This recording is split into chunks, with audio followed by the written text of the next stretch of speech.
Now, ano ang say ni President Tito Soto?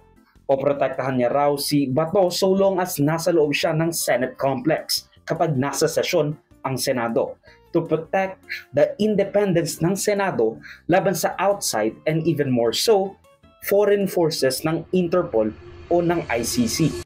During the time, Senator De Lima, Senator Trillanes, yun lang yung mga nabanggit ko.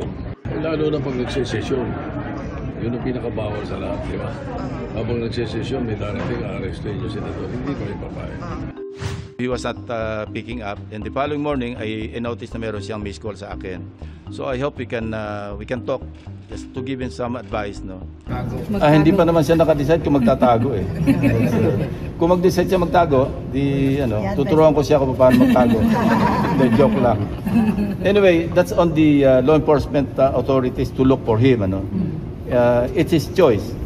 Now, dahil sa sinabi ni Remulla, ilang araw nang absent si Batorni de la Rosa sa mga session ng Senado.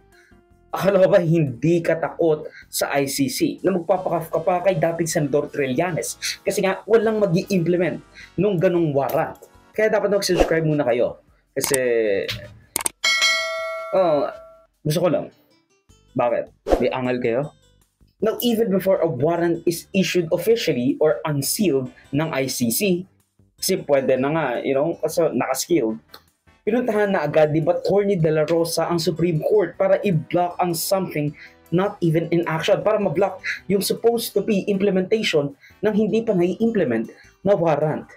Now, ang rason kung bakit, well, first, pinapatigil niya ang lahat ng preparasyon o motion to arrest at ipakuha ng Pilipinas to the Hague si Bato dahil ito sa bagong rules ng court na kailangan munang magkonsulta sa korte to find probable cause before allowing any extradition o pag-surrender ng government sa kahit sinong tao to any foreign country. Pero as per international lawyer Ros Tugade, hindi naman estado o country ang ICC. Isa itong organization or treaty-based organization, which means extradition isn't applicable dahil hindi naman the Netherlands. Pero of course, ang Supreme Court ang magde-decide at mag-i-interpret kung however they want to interpret this freaking thing.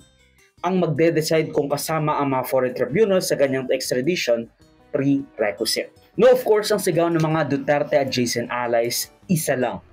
Due process.